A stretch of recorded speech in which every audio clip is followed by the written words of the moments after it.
Үзэгч та бүхэнд энэ орой мэндийг хүргэе. Анализ, засаглал ба зах зээл хөтөлбөрийн шинэ дугаар та бүхэнд шууд хүрч байна. Бодлого тодорхойлогч бизнес эрхлэлийн төлөөлөл хамтдаа хөгжлийн чиг баримжаатай шийдлээ хамтран хилэлцэх зорилготой та бүхэнд хүргэж байна.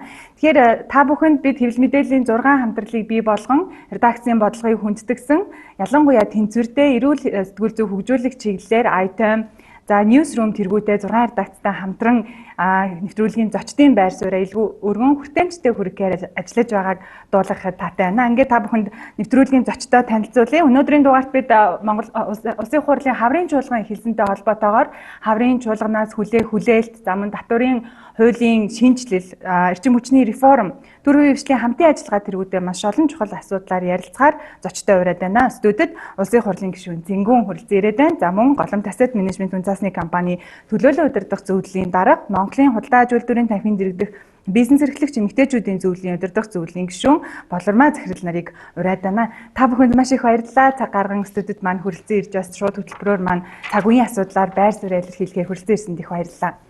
Тэгэхээр хаврын чуулган эхэлж байна. Хаврын чуулган дээр Монгол Улсын засгийн газар ч бас байр суурь илэрхийлсэн, хаврын чуулганд нээлтийн үгээрээ амраа ёсгалан дарагч бас байр суурь илэрхийлсэн, илүү бизнес дээлтэй том бүтээн байгуулалтыг дэмжсэн ийм бодлогууд хуулийн төслүүдээр одоо ажиллаж байна гэж. Тэгээ энэ дундаас ялангуяа засгийн газар хамтарсан засгийн газар байгуулад мега төслүүдээ одоо зарлаад 4 жилийн мөрөө хөтөлбөрөө танилцуулаад эхнээсээ хил холболтын төмөр зам гихчлэн сойрхон батлах хэлэлцээрүүд явагдаж байна. Гэтэл нөгөө талаас зах зээлийн нөхцөл байдлыг харахаар ялангуяа татварын хуультай холбоотойгоор төсөв бүрдэхгүй байна. Зүйлийн үед нүүрсний үнийн уналт одоо нийлүүлэлтийн хомсдол одоо зэргээс хамаарат төсөв хүлээлтэд хүрэхгүй нэ. Яг энэ үед ийм том төсвийн орон зай шаардсан том өөрчлөлтүүдийг хэрэгжүүлж чадах болов уу? Ер нь хууль тогтоогчийн зүгээс та энэ хаврын чуулганаас ямар асуудал дээр илүү одоо анхаарал хандуулж ажиллаж байна? Бид нар яг юу хүлээх вэ? Тэгэхээр энэ хаврын чуулганаар бол маш олон хуулийн төслүүд бол өргөн баригдахаар бэлтгэлдээд ажиллаад явж байна. Гэхдээ яг бүрэн бэлэн болоод ч байд юм уу? Яг одоо календарчлсан төлөвлөгөөнд орсноор бол надад бол хараа гараад мэдээлэл бол ирээгүй байгаа учраас шууд тоочны нэрлэх боломж байхгүй байна. Гэхдээ энэ парламентын бас нэг онцлог байгаад байна. Тэр нь болохоор 126 гишүүнтэй болсноос хойш их хурлын дарга амар ёсгалан бол нийт гишүүдийг нэг 57 ажлын хэсэгт хувааж оролцуулсан байгаа. Тэгэхээр нэг гишүүн дээр байгаа ачаал өөрөө нэг 9-11 ажлын хэсэгт бол хуваагдаж гишүүд бол ажиллаж байгаа юм л та. Тэгээд ингээд хараад үзэхээр яг нэг талаасаа бүх одоо салбарын асуудлуудад оролцоотой байх талаасаа зөвч гисэн. Нөгөө талдаа болохоор хит олон одоо өөр салбарын үйл ажиллагаанууд дээр гишүүд оролцоод нэг асуудлыг гараас гаргах гэдэг дээр бол илүү салгарчсан байдалтай байж байгаа. Тэгэхээр миний хувьд бол жишээ нь 2 ажлын хэсгээс бол гарья гэдэг өөрийнхөө хүсэл төр бол гаргаад тэгэхгүй бол одоо ингээд хурлууд дээр нь зөвхөн сонсогчийн байр сууриас хандаад ахаар эн чинь өөрөө яг нөгөө нэг бодит нөлөөлөл үзүүлж бодит одоо судалгаа тооцоололттой ажиллах боломж нь бол бага байгаа гэсэн. Тэгэхээр гишүүн болгоны хувьд бол өөр юунууд дээр хуулийн төслүүдээр бол ажиллаж байгаа. Миний хувьд бол илүүтэй эрчим хүчний реформ дээр төлөвлөж ажиллаж байна. Дээрээс нь бол төр юу хийх үү, төр юу хийхгүй байх уу гэдэг төрийн одоо менежментийг одоо төрийн үйл ажиллагааг дахин инженерчлэх процессын одоо үйл ажиллагааг явуулж байгаа анар гишүүнээр бол ахлуулсан. Энэ ажлын хэсгээс бол маш их хүлээлттэй байна бид бүхэн. Яагаад вэ гэхээр бид нар өнөөдөр ингээд татварын талаар ярьж байна гэхэд манай Монгол улс татварын дарамт ямар их байгаа вэ? Бизнес эрхлэгч нар ямар хүнд нөхцөл байдалтай байна гэж хэлдэг. Гэтэл тэрний чинь үндсэн шалтгаан юу вэ гэвэл төр тэнд маш том данхар бүтцсэн. Зэ ажиллуулад тэнд дотор төсвийн орлогыг бүрдүүлэх зорилгоор тэрнийгээ хэрэгтэй хэрэггүй баахан төсөл хөтөлбөрүүд хэрэгжүүлээд ингээд яваад байгаа. Тэгэхээр тэрнийгээ багасгах үндсэн суурь маань өөрөө бид нар төр юу хийх юм, төр юу хийхгүй юм бэ гэдгийг гаргаад ирчих юм бол одоо байгаа шиг 33 их 80 гэдэг ийм дотоодын нийт бүтээн бараг 30-40% үндсэндээ бол ингээд хамаг зарцуулалтуудыг хийж байгаа ийм зүйлээс бол бид нар ингээд татгалзах боломж нь гарах юм болов гэж бодож байгаа. Намрын чуулганаар бол төсөв бол нэлээд хүчтэй яригдсан. Тэгээд энэний нэг зүйл нь бол мэдээж бид нар шинэ парламент 80% шинэ гишүүд орж ирсэн гэдэг утгаараа бол энэ дотор бол олон төрлийн дуу хоолой гарч ирж чадсан. Тэгээд тэр утгаараа бид нар бол төсвийг алдагдaltaгүй батлуулсан гэдэг бол энэ бол бас нэг том ахиц. Урд өмнө бол дандаа алдагдaltaй батлаа яваад исэн бол энэ үед бол ямар ч алдагдaltaгүй болсон. Гисэн хэдий ч өөрөө чинь хийгдгээр макро эдийн засгийн нөхцөл байдал бол энэ хавар хүнд байна. Бид бүхэн нүүрснээс хамааралтай. Тэгэхээр бараг төсвийн орлого баг их 80-аар ч гэсэн тасрах магадaltaй харагдаж байна. Тэгэхээр энэ дээр бол сангийн яамны бодлого баримтлахыг бол би одоогоор бол хэлж мэдэхгүй байна. Гэхдээ ямар ч байсан бид нар бол хүнчлэлийн хэрээр хөлөөж иж амьдрах ёстой. Тэр утгаараа бол төсвийн зардлуудыг бол багасгах ёстой гэдэг дээр бол байр суурь хэлээд явж байгаа. Тэр ялангуяа хаврын чуулганаар хэлцэх гол хуулиудыг бас харахад татвартай холбоотой асуудлууд бол маш их анхаарлын төвд байгаа л да. Татварын хуулийн талаар Монголын үндэсний худалдаа аж үйлдвэрийн танхимч бас байр суурь баг илэрхийлж байсан. Улаанбаатар хотын худалдааны танхим бас маш идэвхтэй ажиллаж байсан. Улсын хурал дээр байгуулагдсан ажлын хэсгийн ахлагч гав хий гишүүнч мөн сангийн аманд хөргүүлсэн саналуудаа хаврын чуулганы өмнө бас илэрхийлсэн шүү дээ. Энэ дунд нэг 3 чиглэлээр байгаа. Тэгэхээр эхлээд танаас аж ахуйн нэгжийн орлогын албан татвартай илүү холбоотой хэсгүүдийг харахад яг өнөөдөр бид нар бизнес эрхлэгчдийн гол санал хамгийн доод одоо 6 тэрбум гэх мэтчлийн шатлалын өшөө дээш нь олгоё. Бизнесүүдийн томрох хэрэгцээг бий болгоё. Тэр хэрэгцээ шаардлагыг хангая гэж байгаа шүү дээ. Тэгэхээр энэ мэтчлийн аж ахуйн нэгжийн орлогын албан татвар дээр бүр яг одоо нарийн тогтоож, зайлшгүй тогтоож өгөх ёстой тэр механизмыг та юу гэж харж байна вэ? За татварын одоо энэ яг хуулиуд дээр бол манай танхим бол ялангуяа манай эмэгтэйчүүдийн зөвлөлийнхэн бол маш идэвхтэй ажиллаж байсан тийм. Тэгээд тэрүүн дээр яг энэ жижиг дундтай холбоотой энэ залтууд орж ирсэн. Жижиг дундын хууль гэж баталсан тийм.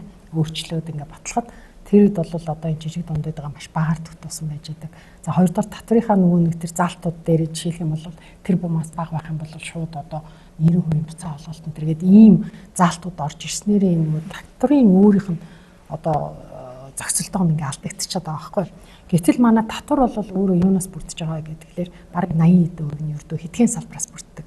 Мэдээж номер 1 улаан уул уурхай одоо уул уурхайгаа дагаад одоо банкны салбараас нэлийн гайгүй татвараа цуглуулж чадж байна. За тэгэнгүүтээ одоо харилцаа холбоо гэдэг нэг гарцаагүй нэг том бизнес тусдаас ер нь бол татвараа цуглуулж байгаа штэ. За тэгээд тэрнээс доош бараг үлдсэн 16% нь ер нь бол аж үйлдвэрийн тэ одоо жижиг дундууд гэж бид нэр хэлэхээр жижиг дундууд томууд нь ч гэсэн орж байгаа байхгүй. Жишээлх юм бол үйлдвэрлэл эрхэлж байгаа 1200 ажилтнтай ажилчин болвол компани бол одоо томдоо орж байгаа ч гэсэн одоо олон улсынхаар бол тэр бол жижигтэй л орох байхгүй. Тэгэхээр бид нэр энэ татварын асуудлыг нэгдүгээр байнга ярьж ирсэн. Хоёрдугаарт юу болсон бэ гэхээр за одоо бид нэр анх одоо ингээд яг оюутлогоо эхэлж байхад бол манай татварын өөрийнх нь ингээд зохицолтой аягүй тийм амархан хэлбэр байсан байхгүй. 10 гэдэг ийм зарчмаар ингээ анх яагаад 10 тий аж юу орлогын татвар 10 за тэгээд нөхд 10 одоо хүний орлогын татвар 10 гэдэг ингээ ерөнхийдөө нэг 10 гэдэг ингээ маш ойлгомжтой. Тэгээд тэр үед бол бизнесийнхаа аюух тийм уран магж маш их бизнесүүд эхэлжсэн байхгүй. За тэгээд тэр бизнесүүд эхлээд одоо жишээлх юм бол ямар асуултууд байдаг гэсэн мэт яаж томрох вэ гэдэг асуултууд байсан. Яаж бид нар томрох вэ? Яаж гадаадын зах зээлд гарах вэ? Яаж бид нар ингээ улам мундаг болох вэ гэдэг ийм асуултууд ярьдаг гэсэн бол сүүлийн үед бол одоо яг тэр томрох асуудал бол аюу тийм хомигдож байгаа байхгүй. Нэгдүгээр татвар нь өөрөө тэрний чин дараа одоо хоёр дараалан хямралыг болчихж байгаа байхгүй. 12 оны хямрал 16 оны хямрал тийм үү? 12 13 оны бол бид нар бараг өөрсдөө тэр хямралыг бий болгосон. 16 оных бол яхаар байхгүй одоо commodity price те одоо нэгс манай гол экспортын бүтээгдэхүүнүүдийн үнэ суучаас те энэ үед татвар мэдээж хомигч байгаа шүү дээ. Одоо бид нар яг тийм нөхцөл рүү орох гэж байгаа учраас бид нар дахин ярьж байгаа. Ингээд татвар хэм өгнөөс одоо багасж байгаа учраас бид нар одоо татвараас яасан бэ гэхээр маш олон татварууд нэмэж эхэлсэн байхгүй. Тэгээд нөгөө тэр чинь ингээд нэг юм одоо ийм аятайхан ийм загварчилсан юм байжсэн бол одоо энэ тэнд нэмээд тахлаар тэр нөгөө улам ойлгомжгүй болоод маш олон хөнгөлтүүд энэ тэнд эдлээдж байгаа юм шиг. Тэгээ одоо бид нар чи одоо ингээд нэг гараасаа санхүүний систем чи өөр хаалттай систем байхгүй. Тэгэхээр бид нар яаж яах вэ? Эдийн засаг яаж хөгжих вэ гэдэг юм бол компаниуд нь аюух бүтээн байгуулалт хийгээд дотоодын нийт бүтээгдэхүүн өсгөх хэрэгтэй. Хоёрдугаар арга нь гадаадын хөрөнгө оруулалтыг татах хэрэгтэй. Гуравдугаар арга нь цаас принтлах тийм нэгсний мөнгө принтлах. Тэгээ сүүлийн үед бол бид нар ерөнхийдөө мөнгө принтлжил явлаа шүү дээ. Одоо жишээлх юм бол хүнсний хувьсгал нэг их найд одоо юу идэ за шүү би ганцхан тэр юу яриаггүй шүү олон маш олон хөнгөлтүүдтэй за одоо ингээл одоо ноолуур за тэгэл одоо юу гэдэг вэ одоо ингээд гих мэтэр ингээд одоо сая бас ингээд газар тариалан энэ төр ингээд ахлаар чи нэг карманаас нэг хүмүүсээс жоохон татвар авангуудаа буцаагаад хөнгөлтөө зээлч гэдэг юм уу юу ч үдэ ингээд яваад тахлаар энэ өөр систем нь алдчихад байгаа байхгүй 10 онд ямар байсан бэ гэдэг юм бол ерөнхийдөө зах зээлээ татварч ойлгомжтой. Бид нэр тийм амар янз янзын татаасын ч юм уу янз бүрийн хөтөлбөрүүдийг бол хэрэгжүүлэхгүй. Та тэрний ажлаа сайн хийгээд татвараа сайн төлөх гэдэг ийм байсан байна. За гэхдээ бид нар энэ дээр болгоомжтой хандах болохгүй. Нэгдүгээр бидний санал бол юу байгаа гэхээр татвар бол яг хүчин шиг ялбарчлагдах хэвээр. Ялбарчлагдах хэвээр.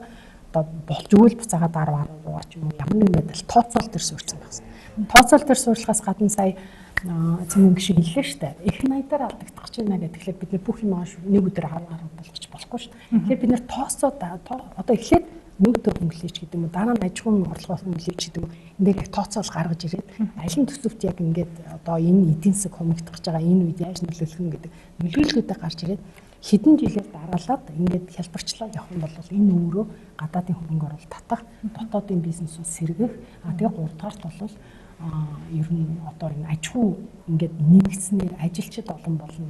Тийм үү? Одоо бидний хүсэж байгаа тэр бүх татврын эффект яг энэ чинь гарч ирэх байхгүй. Тэгээ манайх тэр татвараараа юу хийж байгаа юм? Тэр татвараа буцаага зөвлүүлээд мега төслүүд гэдэг ингээд нэрлэг гараад ирлээ шүү дээ. Тэгээ одоо би бас одоо энэ их хурлынхаа гишүүдэд ялангуяа залуу гишүүдэд бол маш их баярлж байгаа. Яг гэвэл энэ дээр бол аягүй барь суурь гаргаад бид нар бас тэднийг ингээд зөрөгтэй орж ирэхлээр нь одоо танхимаараа дэмжиж ингээд энэ асуудлууд ингээд ямар ч үсэн энэ удаадаа шийдсэн. Одоо яг манай Монголын эдийн засаг аягүй тийм эмзэг байдалтай байгаад байгаа. Яг гэвэл манайх угнаасаа 80% хятад руу экспортлж байгаа. Тэгээ одоо та бүгдэд бол одоо энэ уулуурхан компани бүгдээр л хэлэх байх. Ер нь бол орлого хөнгөдөж байна гэх тээ. Тэгэхээр ийм яг дараагийн цикл руу орох гэж байгаа энэ нөхцөлд бол бид нар бол одоо бизнесийн орчныг аягүй сайн сайжруулах хэрэгтэй байдаг. Гадаад орчноо харах хэрэгтэй байдаг. Түүрэг ингээ байнгын сулралтай байгаа гэдэг чинь өөрөө аягүй том макро эдийн засгийн асуудал. Намайг 2010 онд ирж байхад түүрэг маань 1100 тэгээд тэр байтугай өшөө буух руу орчихсон байхгүй. Эдлогогийн одоо төсөлд хэлэх гэж юм гэдэг энэ нөгөө expectation-аар буурч исэн бол одоо бид 3450 тухай ярьж байна. Одоо тэр гадаадын шууд хөрөнгө оруулалттай холбоотой бизнес орчноо сайжруулах хэрэгтэй гэдэг. Яг хоо татвар гээд бизнес орчныг сайжруулах одоо хуулийн төслүүдээр ажиллаж байгаа. Нөгөө талд юу гэдэг стратегийн ард газар дээр бас томоохон шийдвэрүүд гаргаад байгаа шүү дээ. За үүний нэг бол ухаан өдөртэй холбоотой шийдвэр энэ тий мэдээллүүд байна тий. Яг 2009 онд байгууллагт одоо хийсэн тэр хилцэл бол өөрөө үндсэн хуулийн болон үндсэн хуулийн бус тодорхой залтуудыг зөрчсөн гэдэг. Яг үүний дараа одоо Хонконгийн хөрөнгийн бирж дээр MMC компани хувьцаа бараг хөрөнгөний үнэлгээ 150 сая гаруй орчим амдлаар буурсан байх жишээтэй. Тэр хууль тогтоогчийн зүгээс засгийн газрын энэ үйл ажиллагаа яг нэг талд хуулаа тогтоохдоо саналаа боловсруулахдаа бизнес эрхлэгчийг дэмжиж байгаа боловч нөгөө талдаа одоо хууль хэрэгжүүлэх үйл ажиллагаан дээрээ буцаад энэ хөрөнгө оруулагчдыг үргээх гэдэг ч юм уу. Энэ тал дээр та ер нь ямар байр суурь тань бид нар яаж зохицуулах хэрэгтэй юм бэ? Асуудал нь болохоор бид нар ингээд цаг үеийн тухайд ард иргэдэд таалагдах гэсэн популяр ерөнхийдөө бол амьдраас сурчаад байна шнэ. Тэгэд энэний үндсэн шалтгаан болохоор ерөөсөө сонгуулийн амлалтууд байгаа. 2012 онд улсын төсвийн 3.7% нь бол одоо 225 тэрбум бол халамж өгдөг гэсэн. Одоо 23 оноор болохоор 9.4 одоо хувь нь одоо улсын төсвөөс халамж хэлбэрт явж байна. Тэгээд 2.4 их найд хүрсэн байгаа байхгүй. Тэгэхээр энэ чинь 10 жилийн дотор 225 тэрбум байсан зүйл чинь одоо 2.4 их найд болсон. Энэний шалтгаан нь юу гэдээ буцаад хараад үзэхээр сонгуул болгоно болсны дараах жил болон сонгуулийн өмнөх амлалтуудтай холбоотойгоор энэ халамж өгсөд байгаа. Тэгэхээр өөрчлөн сая дурддаг кейс бол бас мөн ялгаагүй адилхан байхгүй. Монгол иргэн болгон одоо тийм хүмүүстэй бид нар бэлэн мөнгө тараана гэл нэг 100-200 мянган төгрөг өгөхийн төлөө л энэчээс чинь бол бид нар гадаад ертөнцид ямар мессеж өгч байгаа гэхээр гадны хөрөнгө оруулагч нар бол Монгол улсад итгэж болохгүй мэн гэдэг зүйл рүү бид нар түлхээд байгаа.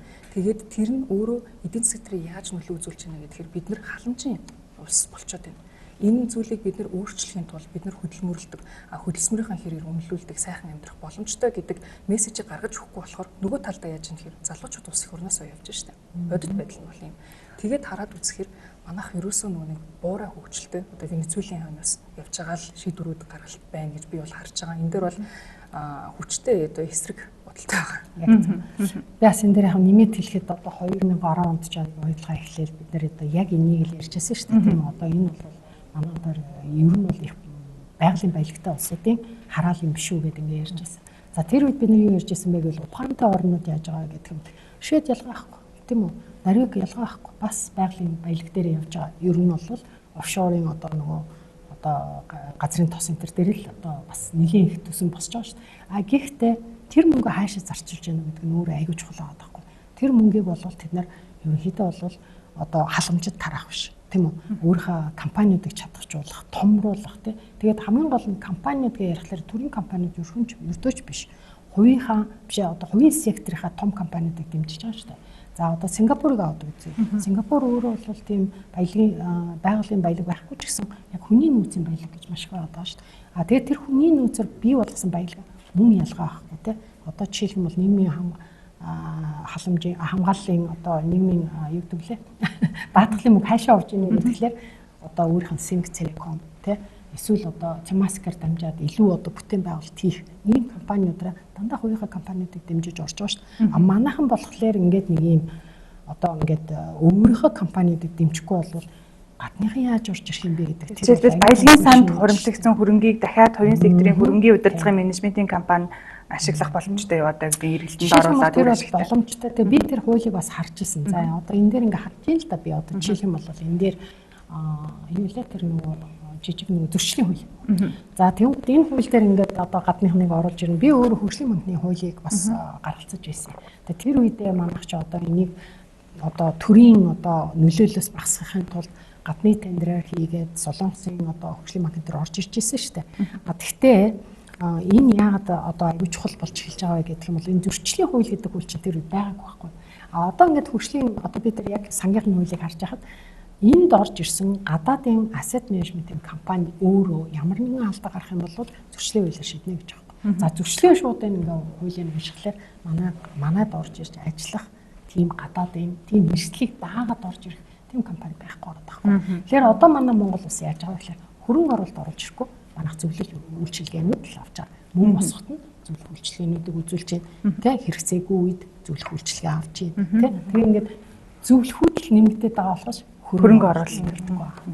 За их баярлалаа. Та бүхэн хэсэг хугацаанд завсарлаад ярилцлага үргэлжлүүлээ. Үзэгчдээ би хөтөлбөрийн дараагийн хэсэгт илүүтэй эрчим хүчний реформын асуудлаар хөндөж төвлөрч ярилцах болно. Эргээд уулзъя.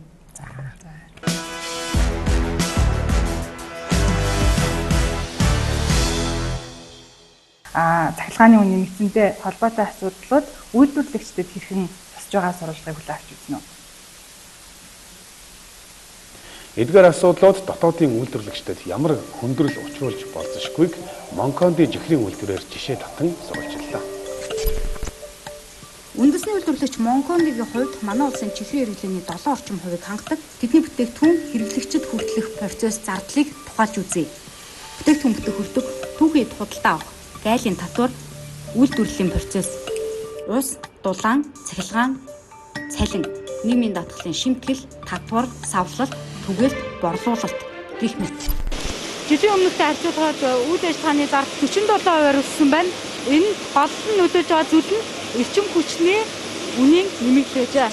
Энэ 47% өсөлтөд нөлөөсөн гол хүчин зүйл юу байсан бэ? Цахилгааны төлбөр гэсэн үг. Тэгээд дээрэс нь усны төлбөр хоёр. Ажил олгогчдод энэ мэд бэрхшээл байгавал ажилтнанд тогны төлбөр нь нэмэгдсэн нь хитвчнээс гарах зардлыг өсгсөн, харин цалин бүрээс төр авдаг татвар шимтгэлийг ажилтнанд дараах байдлаар жишээв. Сая чинь коронавиг үеэр ерөнхийлөгч чинь нэг жил татваргүй явсан шүү дээ. Тэгэхэд бол бүр харцсангүй шал үүссэн шүү дээ. Жишээлбэл одоо юу гэх юм бэ? Сая одоо би ингээ бүх Монголд ерөнхийд өөрөө өртгөө ингээ зарчдаг гэсэн чинь юм уу. Тэгэхэд шууд татвараас 700-аас 800 мянга гараад ирж байгаа чинь гээд бараг юу баядцсан юм шиг юу гэх мэдэхгүй л болчихсон гэсэн. Шимтгэл олон төрлийн татвар дээр нэмээд эрчим хүчний үн нэмэгдэж, ус дулаан нэмэгдэх асуудал яригдж байгаа нь монголчууд дахин бүсэж хангалах шаардлагыг үүсгэж байна.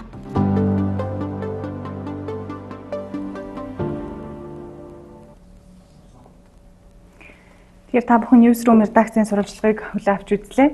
За тэгвэл олон улсад хүлээн зөвшөөрөгдсөн Монгол дахь торын ганц сертификаттай байгууллага болох баримт шалгах төвөөс өнгөрсөн оны ихээр буюу сонгуулийн өмнөх одоо эрх баригчийн хэрэгжүүлсэн мөрийн одоо хэрэгжүүлэхээр амласан мөрийн хөтөлбөрүүдэд бол баримт шалгалтыг хийж үзэж дүнлэлтүүдэд танилцуулж байсныг та бүхэнд иргэн сануулъя. Тэгэхээр тухайн үед бол ялангуяа эрчим хүчний хэрэглээг бас дотоодоос бүрэн хангаж эрчим хүчний экспортлогч улс орн болно гэсэн энэ мөрийн хөтөлбөр нь хэрэгжээгүй болохыг бас факт баримтуудаас бас нотлон харуулж танилцуулж байсан. Тэгвэл энэ удаагийн засгийн газрын бас нэг онцлог бол хамтарсан засгийн газар байгаа. За дээрээс нь реформын чиглэлд бол маш олон шийдвэрүүд хэрэгжүүлэхээр бас зорж байгаагаа мэдэгдээд байгаа шүү дээ. Яг үнэтэй холбоотой шийдвэр бол үнийг чөлөөлөх хэрэгтэй гэдэг юм уу те.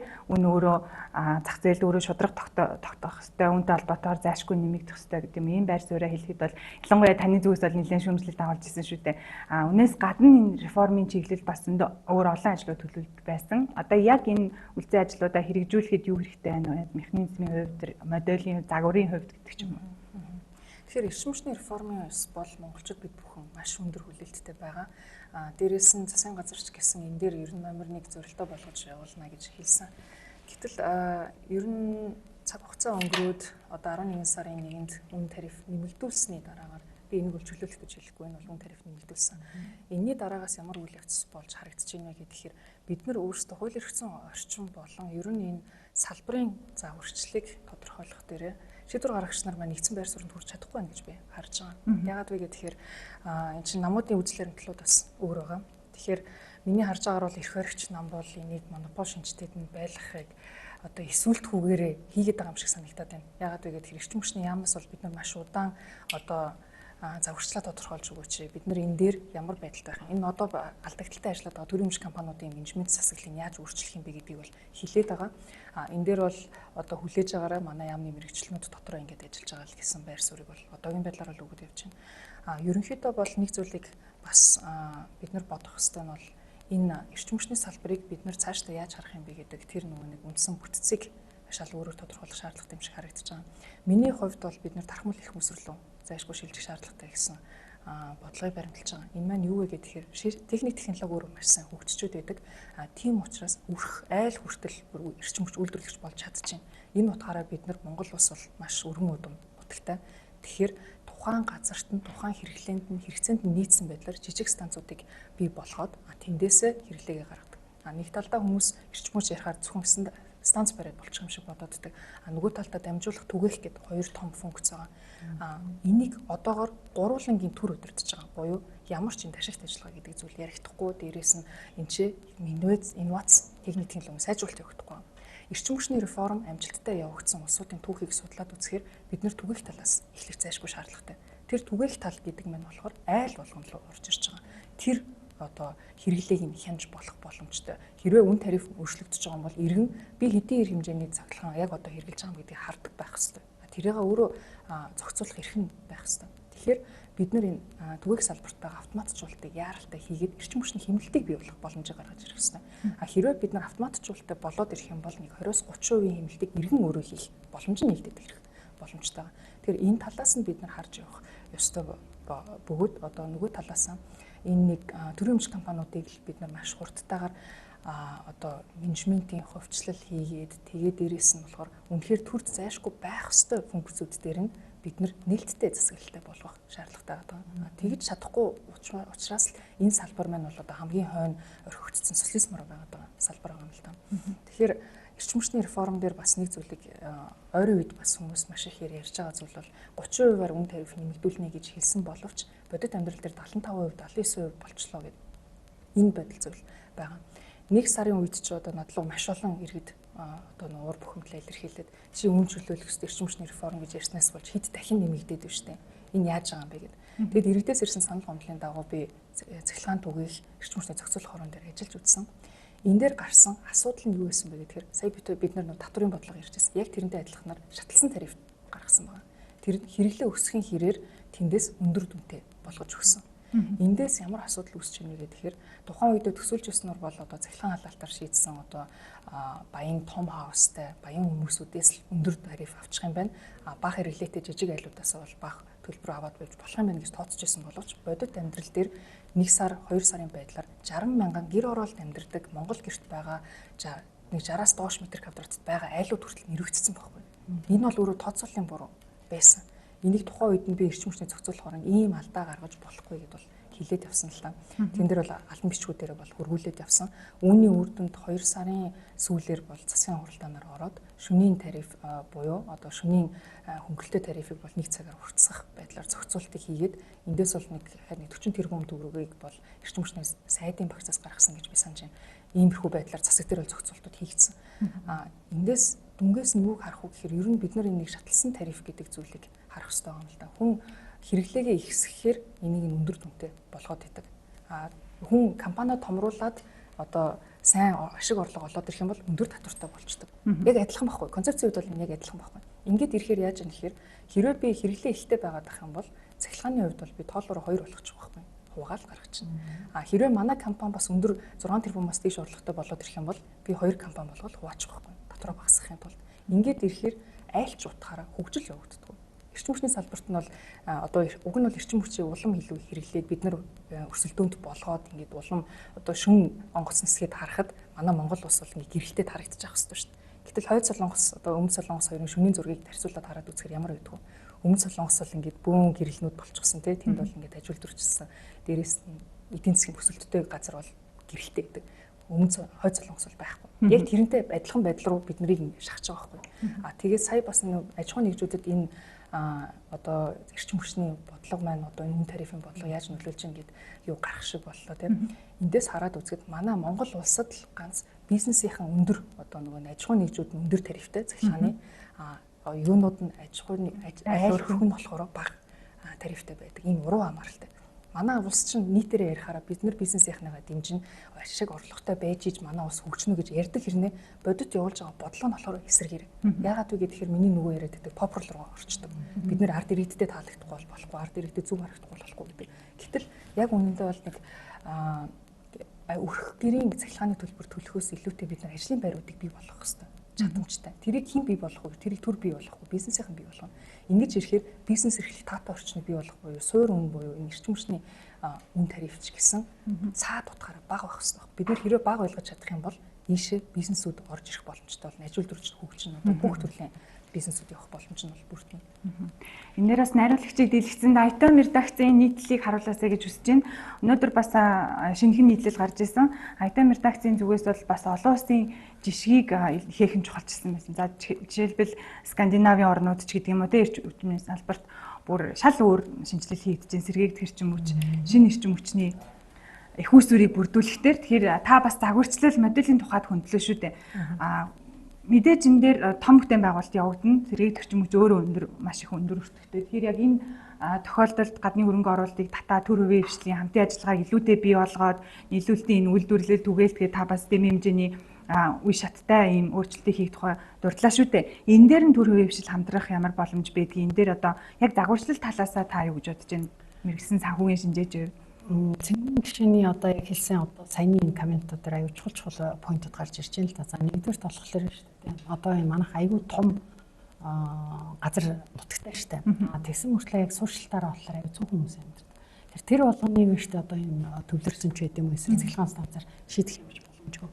Тэгэхээр бид нарт гарцаагүй яг одоо энэ одоо Скандинавын орнуудыг яригдлаа тийм үү? Швед байна уу, Финлянд байна. Ялангуяа Финлянд бол маш их одоо сая сүүлийн хэдхэн жил дайнаас болоод, Оросын дайнаас болоод, газгүй болоод одоо энэ болгоноос болоод маш их инновац гаргачлаа. Тэ. Тэр яг манайхтай адилхан хүүтэн орн Финлянд бол одоо бол яаж эрчим хүчээ нийлүүлж байгаа вэ гэдгээр ердөө цэглэгаан станцуудаасаа биш. Одоо яг тэр хороолтоо, яг тэр одоо юмдаа зориулсан сумдаа, за одоо тэр манайхаар хэлэх юм бол тэ сумынхаа төвдөө зориулсан, аймгийнхаа төв зориулсан ийм шийдлүүдээр шийдэж явж байгаа. За тэгээ дээрээс нь тэрэн дээр инновац гэдэг чинь одоо сүүлийн хэдэн жил чинь маш их хүрсэн шүү дээ. Инновацыг ярихлаар зөвхөн бид нарны тухай ярих биш, нарны одоо коллектор гэж байна. За тэрнээс гадна одоо энэ Финляндд хийж байгаа одоо янз бүрийн одоо дулааныг яаж хадгалах вэ гэдэргээд маш их технологиуд байгаа байхгүй. Тэгэхээр манай Монголд одоо инновац ярихгүй байсараад 20 жил болж байна. За түүнээс илүү одоо бүр ингээд одоо шилжилтийн үеийг авах юм бол бид нар одоо ингээд 90-ад оноос хойш инновац ер нь яригдсангүй шүү дээ. Тэгэхээр яг энэ том ийм шилжилт хийж яаш нэгдүгээрт бол үнийн либералчлал бас тодорхой хэмжээр явагдчихэж энэ одоо энэ либерал одоо та бүгд одоо бас юун дээр харсан байх те одоо үнийн хувьд бол манай Монгол нэг айхтар үнэтэй биш байхгүй. Гол асуудал нь юу гэхээр хүн ам нь ядуу аад байхгүй. Хүн амын ядуурлыг манайхан ярих маш дургүй одоо энэ бол жоохон тийм сонирхолгүй сэдв Монголыг доош нь хийгээд байгаа юм шиг ингэж яриад байгаа. Гэтэл бол бид нэр яг ингээ харах юм бол бодит байдал дээр бол манай яг одоо ядуу бөгөөд одоо эмзэг юм бол 40-50% болчдөг байхгүй. Хэдийгээр официальны тоон 28 гэж байгаа ч гэсэн тэрүүн дээр эмзгийн нэмжлэлээр 40-50 болчдөг байхгүй. Тэгэхээр бид нар за тэгээд дээрээс нь энэ чинь ажлын хүчтэйгээ дахиад холбогдно. Ажиллах хүчтэй боломжтой хүмүүсийнхаа ердөө 3/1 нь байнгын цалин авч байгаа байхгүй.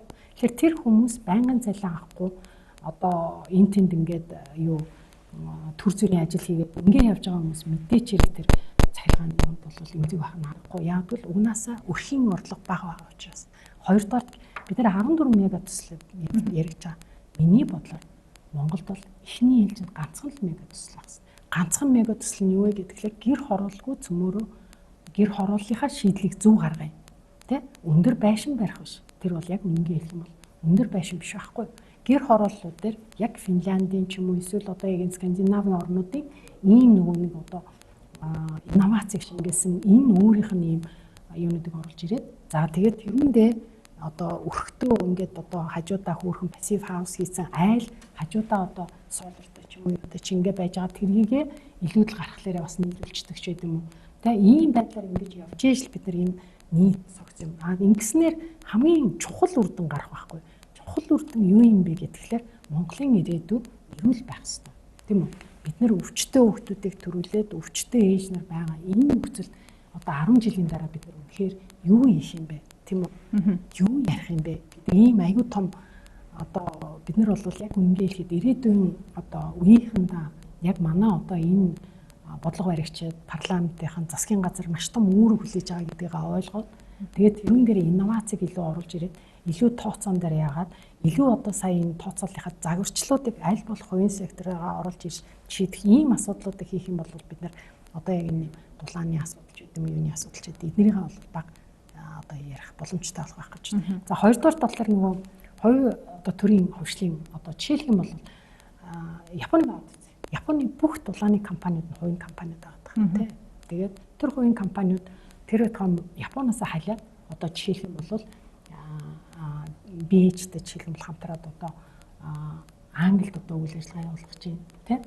За одоо тэр утгаа одоо ингээд ийм нийтийн тээврийг харъя л да. Тэгэхэд Финляндийн одоо тэр төмөр замыг бол Японы компани эзэмших жишээ нэ тий. Тэгэхээр хэрэг бид нар хувийнхаа секторыг ийшээ оруулах юм бол өөрийн ирэхгүй чи эрчим хүч чинь бас л бусад салбартайгаа адилхан одоо илүү одоо юутай байх тий одоо илүү үр ашигтай, илүү зөв шийдэлтэй, илүү инновацийг оруулсан, илүү гадныхан энэ одоо хувийн сектор байгаа учраас дэмжих. Тэгээд одоо түрүүний бид нар бас ярьлаа шүү дээ одоо ингээд ухаан хотын ингээд асуудал ярьж байна. Тэр үед бас парламент байсан. Тэр үед бас л засгийн газар байсан. Тэр үед бас л юу байсан те. Тэгэхээр тэр асуудлыг одоо ингээд гинт ингээд аюул олон жилийн дараа сүгэж гаргаж ирж байгаатай адилхан дулааны одоо ингээд том хөрөнгө оруулалт баггүй дээр чинь маш том хөрөнгө оруулалт. Тэрүүн дээр гадныхныг өрөөд авчирья гэдгээр танах угнаасаа хуулийн хөндлөлтгүй орно шүү. Танах 4 жилийн дотор хичнээн удаа хуулиа сүлдээ. Улс төрийн тогтворгүй байдлаас болоод ингээд хатгалзаад гараад идэг. Таасаа маш чухал асуудал хөндлөө дулааны цахилгаан одоо Японы дулааны компаниуд нь хувийн компани гэдгаа гэж одоо засгийн газраас барьсан бас нэг хуулийн төсөл бол төрийн өмчит компаниудын засаглал, бүтээмжийг, менежментийг сайжруулах тухай хуулийн төсөл байгаа. Яг энэ дээр энэ томоохон эрчим хүчний реформын чиглэлээр одоо хөндөж байгаа асуудлыг магадгүй эрчим хүчний компаниудыг менежментийн сайжруулах ш хувьчилъя гэдэг ч юм ийм томоохон улс төрийн шийдвэр гаргалтууд юу гэдэг хуулийн одоо хэрэгжүүлэх шатанда хэлэлцэх шатанда ч юм уу ийм талаацтай өөрчлөлтүүдийн уялдаа холбоог хангаж ингэж оруулах боломжтой. Та энэ дэлхийг юу гэж харж байна? Энэ дээр бол хичээж ажиллаж гин гэж харж байгаа засгийн газрын хэрэглэх газар дээр явж байгаа төсөл байгаа гэж би бодож байна. Энэ дээр ерөнхийдөө нэг 40% төрийн өмчит компани байгаа. Одоо эрчим хүчний энийг бүгднийг нийлүүлээд 7-оос одоо 9 компани болох жишээ нь тэр нь одоо ТЭЗ 2 3 4-ийг нэгтгэхэд одоо дулаан үйлдвэрлэгч гэдэг эрчим хүч үйлдвэрлэгч гэдэг нэрэн дор нэг одоо удирдлагатай болох юм. За түгээхүүдийг цахилгаан түгээхүүдийг нэг болгох юм. Цахилгаан дулаан түгээхийг бас нэг болгоё гэдэг ч байт юм уу тийм. Иймэрхүү байдлуудаар бол компаниудынхаа тоог нь цөөлчих гэдэг бодлого бол баримталж байгаа. Нөгөө талдаа бол бүр эрчим хүчний бол яг бүтээгдэхүүн үйлдвэрлэлд ингэ борлуулж байгаа учраас энд бол ашигт ажиллагаа гаргах боломжтой учраас бид нар энийг хийх боломжтой үйлдэлүүдийг хараад бүр илүү ашигтай байгаануудыг бол бид нар менежментийн хувьчлал хийгээд ингээд явах боломжтой. Төрийн өмчит компани нэртэй хизээч ашиг болж байгаагүй, ашиг болох боломжгүй компаниуд байж байгаа. Энэ өөрөөсөө төрд ингээд дандаа алдагдал болж гарч ирдэг. Тэд нарыг бид нар татан болох зайлшгүй шаардлагатай, дампууруулах шаардлагатай. Гэтэл өнөөдөр манай дампуурлын тухай хуулиар компани тухай хууль дээр төрийн өмчит компаниудыг ийм алдагдaltaй байгаа компаниудыг яаж дампууруулах вэ гэдэг арга барьсан байхгүй. Энэ бол өөрөө бас ингээд манай бизнесийн салбарт байгаа маш сонирхолтой зүйл байхгүй. Бизнесийн компаниуд энгийн зарчмаар явах юм бол тэгээд татвараа төлж чадахгүй байх юм бол ингээд ийм алдагдaltaй ороод тэгээд дампуурдаг. Гэтэл төрийн өмчит компаниуд яадаг вэ гэхээр дараа жил нь улсын төсвөөс дахиад мөнгө аваад тэгээд үйл ажиллагаагаа алдагдaltaгаар явуулаад идэг.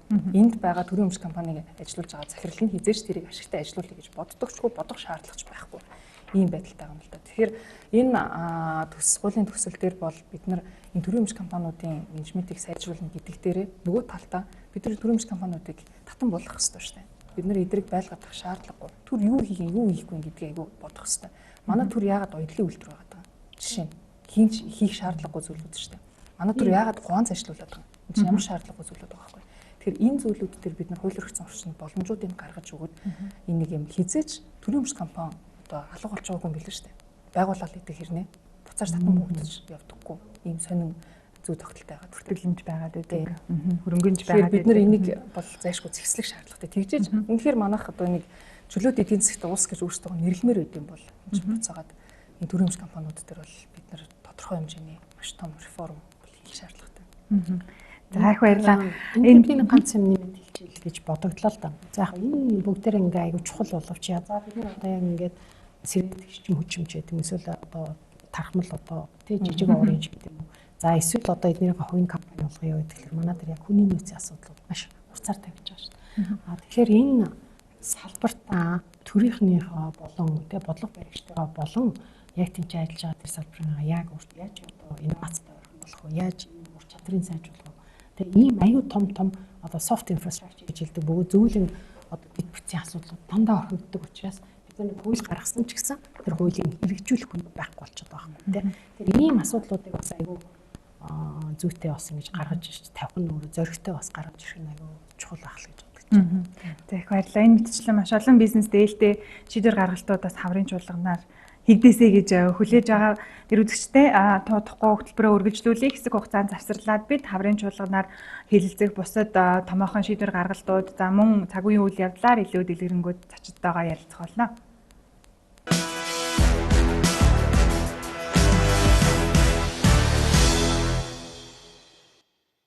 Анализ, засаглал ба зах зээл хөтөлбөр танд шууд хүрч байна. Тэгэхээр яг харахгүй хаврын чуулганаас хүлээлт үүсгэж байгаа гол хуулийн төслүүдийн нэг бол мэдээлэл хэвлэлийн эрхчлөөний тухай хууль байгаа. Тэгэхээр цаг үеийн нөхцөлтэй холбоотойгоор зингүн гишүүнээс бас асуумаар байна. Ялангуяа норг редакц дээр одоо болж буй процесс бас их хоёр талын байр суурийг мөн олон талын үнцгийг бас харууллаа шүү дээ. Яг энэ цаг мөчид одоо яг аль өнцгөр нь илүү танаас асуухыг хүссэн бэ гэхээр хамтарсан засгийн газар байгуулагдсан илүү сөрөг хүчин дутагдж байна гэсэн яг ийм цаг үед дөрөвдөг засаглалын харахгүй хэвлэл мэдээлэл байгаа. Одоо энэ дээр бид яаж одоо шүүх прокурорын процессын дагуу хэвлэл мэдээллийн хараат бус байдлыг хангаж тэр одоо зарчмыг хангуулах вэ гэдэг асуудал энэ үнэхээр хэвлэл мэдээллийн нэрвчлэн тухай хуульд тусгаж өгч чадсан уу гэх мэтчлэн асуудал бас бидний хувьд бол маш чухал асуудал болоод байна л да. Тэгэхээр та энэ дээр хуулийн төсөл дээр яг энэ болж буй процесстэй холбоотойгоор тусгаалan зааж өгөх зайлшгүй шаардлагатай тэр нэг заалтыг та юу гэж харж байна? Ерөнхийдөө нэг эрүүгийн тухай хуулийн дээр орсон нэг заалтын тухай бид нар чинь ер нь байнга яриад байгаа шүү дээ. Худал мэдээлэл тараасан гүтгсэн байх юм бол эрүүгийн хууль татан оролцуулаад байгаа. Тэгэхээр энийг бид нар гаргахаас нааш ер нь бол хэвлэл нийтлэл хэрэгжүүлээ байхгүй юм байна. Сэтгүүлч нарыг маань ингээд гүтгэхэд ямар нэгэн байдлаар одоо нэг шорон орлоо оруулдаг энэ хэлбэр чинь их олон кейсүүдийг бид нараас хараад байна шүү дээ. Тэгэхээр энэс нэг зүйл ингээ харахаар ер нь ганцхан кейс гэхээсээ илүүтэйгээр ер нь хүнийг юм шүүхэн шийдвэрээр баримтчилдаг үйл ажиллагаа чинь ер нь айгүй болчлоо шүү дээ. Бид нар ингээд хин нэг ингээд шүн дөлөөр бариад хорцсон байгаа юм байна. Тэгээ нөгөө хүнд гарч ирчээд ямар ч хөнгөлөгчгүй байсан юм байна. Тийм байхад нь яагаад тэгвэл ингэж одоо залхаан зэрлүүлж байгаа юм шиг тэр олон цагаар ингэж байлгадیں۔ Энэ асуудлууд чинь өөрөө иргэний хувьд нэг сонин асуудал байхгүй. Монгол улсын иргэн чинь өөрөө халдшгүй тархан эрхтэй. Иргэний эрхт тэгж халдаж болохгүй. Тэр утгаар улсын хурлын гишүүний хувьд би бол энэ асуудал дээр цагдаагийн ерхий газрын мэдээлэл өгөх хэрэгтэй гэж хэлсэн л дээ. Тэгээд яг хөө зарим өмгөөлөгч нар болохоор улсын хурлын гишүүн энэ үйл ажиллагаанд одоо хөндлөнгөөс оролцож нөлөөлөхийг оролцож юм гэж юм хэлбэр амар сүртэй юм болгоод гаргаж байгаа л да. Тэр чинь зөндөө олон улсын хурлын гишүүд одоо байр суурийг илэрхийлэл явж байгаа юмн дээр заавал намайг ингэж яаж байгаа би бол бас гайхалгаа. Тэгээд яг хөө ер нь бид нар ингээд нөгөө нэг хувь хүний эрх чөлөө гэдэг зүйлийг их бас бодох хэрэгтэй байгаа юм чинь ганцхан одоо хэвлэл мэдээллийн хэрэгжүүлээс гадна энэ дотор ч хувь хүн явж байгаа байхгүй. Хэрвээ тэр нэг сэтгүүлч гэдэг хүн баригтаад хоригдоод мөнгө явлаа гэхэд тэр чинь бас хойноо ар гэртээ хувь хүн ингээд байж байгаа. Тэр хувь хүний нэр хүндтэй холбоотой асуудлууд явагдчихдаг. Тэгэхээр ингээд шүүхэр шийдвэрлэгдэггүй байхад нь ийм хэрэг цэцгэлж чинь, ийм юм болох чинь гэдэг байдлаар одоо хувь хүний ингээд хилээд явчихна гэдэг чинь тухайн хүний сэтгэл зүйд яаж нөлөөлөх юм.